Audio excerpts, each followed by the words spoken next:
Sahabat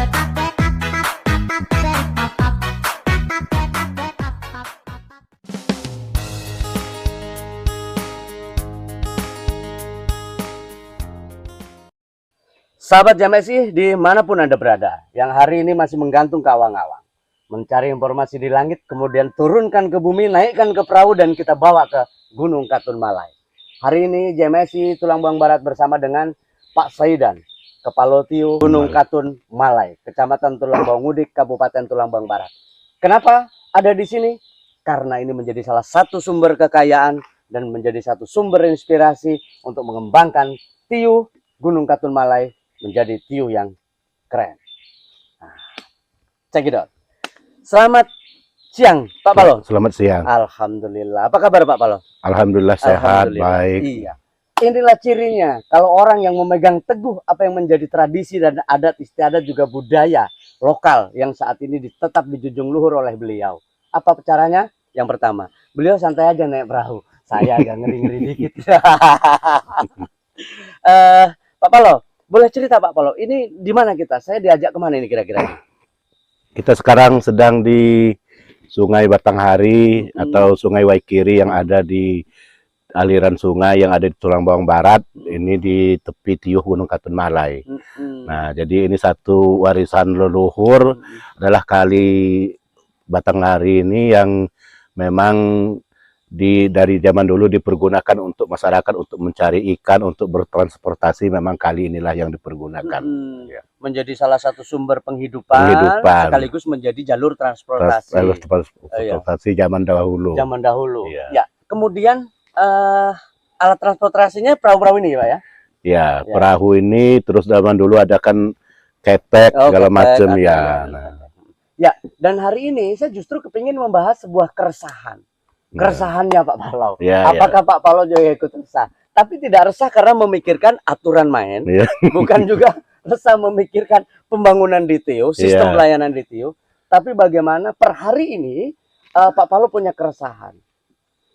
Ketika adat istiadat dan budaya juga tradisi asli orang-orang Lampung tidak terpelihara dan tidak tersosialisasikan dengan baik, maka ini bisa terancam punah. Terancam punah. Maka dalam kesempatan hari ini saya kepingin Pak Saidan itu boleh bercerita tentang keresahannya. Ya, terima kasih. Berbicara masalah keresahan, ya memang saya ini selain sebagai kepala Tio, saya juga dipergunakan masyarakat sebagai tokoh adat. Nah, jadi dalam hal ini saya merasa resah masalah adat istiadat Lampung yang ada khususnya di Kabupaten Tulang Bawang Barat ini, Pak ya. Berhubung ya sudah mulai agak punah gitu. Nah, jadi dari adat kebiasaan, terus adat berbicara, terus bahasa Lampung sudah mulai agak punah. Nah, jadi saya di sini sebagai kepala Tio sangat menghimbau kepada masyarakat khususnya supaya adat istiadat Lampung, terutama tata krama di dalam adat Lampung itu harus dihidupkan kembali.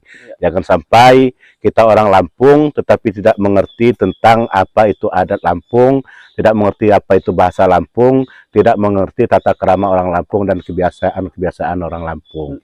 Nah, itulah makanya saya selaku kepala Tio, selain saya kepala Tio, saya selalu bergelut di adat karena saya ingin membina daripada generasi-generasi muda supaya mereka bisa berubah, bisa mengerti tentang apa itu adat istiadat Lampung. Oke, ini keren, betul sekali. Jadi nanti kita akan jawab. Sebetulnya Pak Paloh yang sekaligus menjadi salah satu tetua adat di Tulang Bawang Barat ini, keresahannya itu disebabkan oleh apa?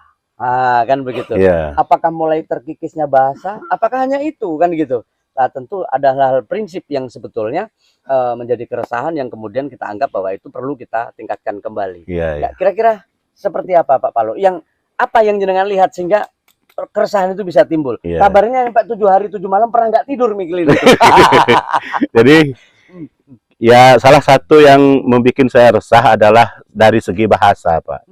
Nah, jadi kebanyakan orang Lampung sekarang ya terutama di Tio saya Gunung Katun Malai ini banyak orang tua yang sudah tidak mengajarkan bahasa Lampung kepada anak-anaknya. Anak-anaknya diajarkan bahasa Indonesia, sehingga anak itu tidak bisa mengenal bahasa daerahnya sendiri. Nah, sedangkan bahasa daerahnya sendiri ini adalah sangat penting bagi anak ini untuk kita meneruskan daripada generasi kita, yaitu generasi suku Lampung. Iya. Nah, dalam hal ini saya sangat prihatin sekali dengan masyarakat, khususnya orang-orang Lampung yang tidak mau mengajarkan bahasa Lampung kepada anak-anaknya. Dan saya sendiri di rumah ini, saya selalu mengajarkan anak-anak saya bahasa Lampung, Pak. Dan keluarga-keluarga saya persilakan untuk menggunakan bahasa Lampung kalau bercakap-cakap dengan saya. Kenapa? Karena bahasa Lampung itu bahasa yang harus dijunjung tinggi. Nah, bukan dihilangkan. Nah, jadi dalam hal ini, ya kita sebagai masyarakat Lampung, ya siapa lagi yang mau membudayakan bahasa Lampung kalau bukan kita orang Lampung, gitu. Nah, cuman gini, kan Lampung ini bukan bahasanya ya, tapi tataran bahasa, kemudian stratanya itu kan mirip-mirip sama suku Jawa nih. Jadi mirip-mirip. Contoh begini. Kalau di Jawa itu manggil kepada yang lebih tua itu pakai bahasa jenengan. Kalau dengan yang sejajarnya itu bisa pakai sampean. Nah, kan gitu. Atau di bawahnya bisa pakai kowe. Nah, kalau di Lampung sendiri, Bapak? Ya, di Lampung sendiri tidak jauh dari suku Jawa, Pak. Jadi kalau ke orang yang lebih tua itu kita panggil puskam. Iya, kalau untuk yang di bawah metoy gitu. Nah, jadi tidak boleh menyebut nama kalau di Lampung itu. Nah, jadi ada tatanan-tatanan bahasa sendiri yang orang Lampung ini, Pak, sebenarnya adat istiadatnya tinggi. Nah, iya, jadi dari tatanan keluarga saja orang Lampung ini memang sudah ada tatanannya. Jadi misalnya adik dari bapak itu kakak dari bapak itu kemaman. Nah, terus adik ibu itu nyebutnya keminan gitu. Nah, jadi memang udah ada tatanan-tatanannya sendiri. Jadi kalau anak paman itu, anak adik itu namanya keponakan. Kalau di Lampung itu nakon. Nah, jadi itu memang udah ada jalur-jalur sendiri yang kebanyakan sekarang itu ya masyarakat Lampung itu tidak tahu. Nah, orang-orang Lampung itu tidak tahu karena dia tidak diajarkan oleh yang tua-tua dan yang mengerti masalah adat istiadat Lampung. Jadi masalah tatanan dalam keluarga kan itu ada susunan-susunannya di dalam keluarga. Kan terus kemudian bahasa yang sebutan yang halusnya, kasarnya itu kan ada juga. Ada juga, ya. Contoh, kalau misalnya kalau di Jawa, di masyarakat Jawa itu kan misalnya kulo, aku. Nah, kan gitu-gitu ya. Kalau di Lampung itu seperti apa, Pak? Ya, kalau di Lampung ini ya ada juga bahasa kasar, ada juga bahasa yang halus. Nah, jadi kalau bahasa kasar itu ya neko. Nah, neko itu kasar kalau bahasa Lampung. Kue lah, kue. Ya, kue. Nah, tapi kalau bahasa halusnya metoy. Nah, coba meti lapah payagunoi. Tapi kalau kasar niku lapah payagunoi itu kasar. Halusnya meti lapah payagunoi tolong ekam. Nah, itu halusnya. Jadi sama aja, Pak. Di Jawa ada bahasa kasar, di Sunda ada bahasa halus, bahasa kasar, di Lampung juga ada. Ya, karena begini. Adat budaya, istiadat, tradisi itu kan bukti keluhuran peradaban. Iya, leluhur-leluhur kita. Ya. Artinya kita ini sudah punya satu peradaban yang sangat luhur, yang kemudian tidak boleh tergerus oleh zaman. Mungkin tata caranya boleh, mungkin metodenya boleh, tapi hal-hal yang sifatnya prinsip itu tetap harus berpegang teguh. Nah, contoh gini, kalau kita membahas kayak misalnya pesta begawi dan lain sebagainya, umum lah itu. Umum. Justru ini yang kejadian sehari-hari. Ya. Kejadian sehari-hari. Contoh kecil, bagaimana anak di dalam keluarga bukan sekedar mereka diajarkan bagaimana berbahasa Lampung, tapi bagaimana mereka bisa mengenal silsilah. Kan gitu, silsilah tentang anggota keluarganya seperti apa. Nah, kemudian gini, apa yang menjadi upaya Pak Paloh yang sekaligus menjadi salah satu tetua adat di Tulungagung Barat ini Ya, mensinkronkan bukan mengkolaborasikan, iya, mensinkronkan antara kebutuhan pelestarian adat budaya dengan programnya TIUH. program TIUH.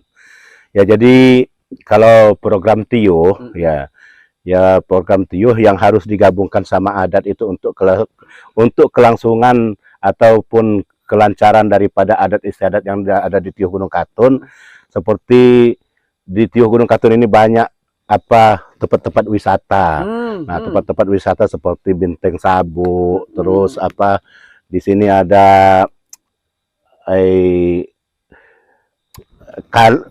aliran Kali Waikiri ini. Benar. Jadi ini kan bisa digunakan untuk penghasilan TIUH sekaligus untuk memperkenalkan bahwa kita itu mempunyai kekayaan yang harus kita jaga gitu. Nah, dalam hal ini di TIUH Gunung Katun Malai dan Gunung Katun Tanjungan ini banyak sekali keramat-keramat yang memang itu peninggalan, memang keramat-keramat yang leluhur-leluhurnya dari orang-orang Gunung Katun ini zaman dulu. Nah, nenek moyangnya orang Gunung Katun ini zaman dulu. Nah, jadi saya ini berharap di zaman pemerintahan saya ini, ya bagaimana supaya apa yang ada di TIUH Gunung Katun Malai, Gunung Katun Tanjungan ini bisa nanti kita hidupkan kembali, sehingga nanti TIUH Gunung Katun Malai dan Gunung Katun Tanjungan ini, kenapa saya menyebutkan Gunung Katun Tanjungan juga, karena dua kampung ini Pak memang selalu berhubungan ya. Nah, jadi saya ingin menghidupkan kembali spot-spot wisata yang ada di sini, supaya nanti bisa menjadi TIUH Gunung Katun Malai ini dan Tanjungan ini bisa menjadi tujuan wisata gitu, Pak. Tadi Pak Paloh kan sempat nyebutin di situ ada Benteng Sabu. Iya. Boleh cerita sedikit, Pak? Nah, Benteng Sabu ini adalah satu tempat, Pak ya. Satu tempat kalau menurut cerita tua-tua kampung, dari itu tempatnya di Bujung Menggala. Nah, Bujung Menggala itu yang artinya itu adalah dari pusat kehidupan zaman lampau. Nah, jadi di situ itu memang sudah ditemukan bermacam-macam, seperti zaman dulu sudah ada orang Cina datang ke sini, itu ada peninggalan seperti keramik, segala macam, beling, dan ada juga senjata-senjata seperti senjata pusaka yang ditemukan di sana. Sekarang barangnya ada di TIUH Gunung Katun Malai. Iya, masih disimpan sampai hari disimpan sampai hari ini. Boleh nanti kita melihatnya ya, Pak ya? Oh, boleh Pak, nanti ada rumahnya di sini. Supaya masyarakat juga tahu bahwa ini adalah warisan leluhur. Iya. Karena kan begini, prinsipnya gini, salah satu peradaban yang sudah maju, daerah yang sudah maju, itu bagaimana dia dari sisi infrastrukturnya, bangunannya, kemudian alat-alat yang dipergunakan harian, itu membuktikan bahwa mereka pernah mengalami kemajuan yang dengan kecanggihan yang luar biasa. Oke, itu Gunung Sabu. Kemudian gini, yang kedua, terkait dengan upaya kita dalam rangka untuk terus melestarikan antara program TIUH dengan para tokoh-tokoh adat, sehingga mereka bisa sinkronisasi kemudian untuk sama-sama memajukan TIUH. Ya, jadi upaya kami untuk memajukan wisata yang ada di TIUH ini, ya kami kan harus mempromosikan Pak keluar. Nah, kalau pakai cara Bapak Umar Ahmad itu, dia memang kayak mana tuh Baba ini dulu, kata beliau itu daerah yang bukan-bukan, akhirnya menjadi daerah yang istimewa gitu, yang jadi tujuan orang. Nah, jadi saya juga selaku kepala TIUH, saya berpikirnya ya saya itu harus mengikuti jejaknya Pak Umar Ahmad. Bagaimana mempromosikan daripada TIUH Gunung Katun Malai, Gunung Katun Tanjungan ini, supaya nanti orang bisa berwisata. Insya Allah mulai tahun depan sudah kami anggarkan Pak untuk itu, untuk ke Benteng Sabu. Karena prasarananya memang kalau di Gunung Katun Malai ini belum ada, nanti kan kita harus bikin perahu seperti ini. Nah, untuk transportasi kita untuk susur kali itu. Terus kalau dermaga peninggalan? Dermaga peninggalan lagi mau direncanakan Pak untuk dibikin. Itu akan dipugar kembali. Iya, akan dipugar kembali. Bisa dimanfaatkan oleh masyarakat. Ya. Nah, kemudian Pak Paloh, tadi kita berbicara tentang bagaimana adat, bagaimana kemudian adat ini menjadi salah satu topangan kuat untuk membangun TIUH. Dan kemudian satu program yang luar biasa menurut saya, kerjasama antar TIUH. Walaupun Tanjungan sama Malai ini satu, yang sekarang menjadi dua Iya. pemerintahan yang bisa berkolaborasi dalam mewujudkan Tubaba yang lebih gemilang lagi. Iya. Nah, kemudian yang menjadi keresahan Pak Paloh yang paling mendasar, sehingga ini nanti perlu untuk kita dorong sama-sama, baik dari masyarakat, pemerintah, para tokoh adat, tokoh pemuda, semua lembaga dan elemen untuk turut menghapus keresahan menjadi sebuah senyum yang ceria. Kira-kira Iya, seperti apa?